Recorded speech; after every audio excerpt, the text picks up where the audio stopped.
Bonjour à toutes et à tous. Aujourd'hui, je vais vous parler d'un sujet qui me tient particulièrement à cœur, c'est l'acidification des océans.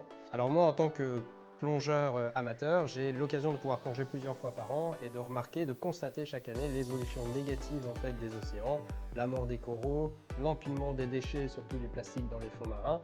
Et donc cette vidéo est particulièrement importante pour moi. L'acidification des océans, c'est quoi?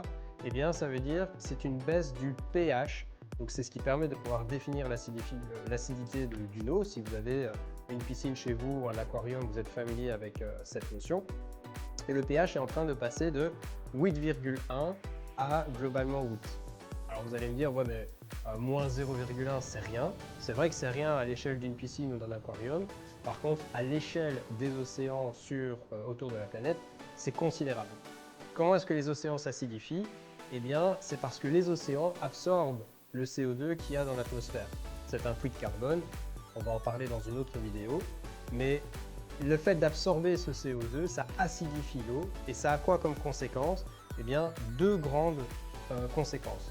La première, c'est que ça va réduire la capacité finalement des océans à pouvoir séquestrer du CO2 et notamment par le simple fait que certains organismes vivants comme les coccolithophores vont pas pouvoir survivre parce que dans une eau plus acide, leur coquille se dissout, elle est moins solide. C'est le cas si vous prenez une craie et que vous mettez dans une solution acide, la craie elle se dissout. Et donc ça, ces coccolithophores sont responsables d'une grosse partie de la séquestration du CO2 en tapissant le fond marin. C'est là où le carbone reste séquestré au niveau des océans. La deuxième conséquence, c'est que pour principalement les mêmes raisons que les coccolithophores, les phytoplanctons se développent un peu moins bien. Et si vous vous souvenez de vos cours de secondaire de chaînes alimentaires, le phytoplancton est à la base de la plupart des chaînes alimentaires marines dans les océans.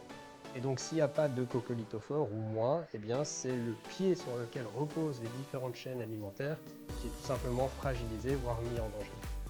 J'espère que cette vidéo vous a permis de comprendre ce phénomène climatique qui est plus qu'urgent à devoir agir et je vous donne rendez-vous à la prochaine vidéo.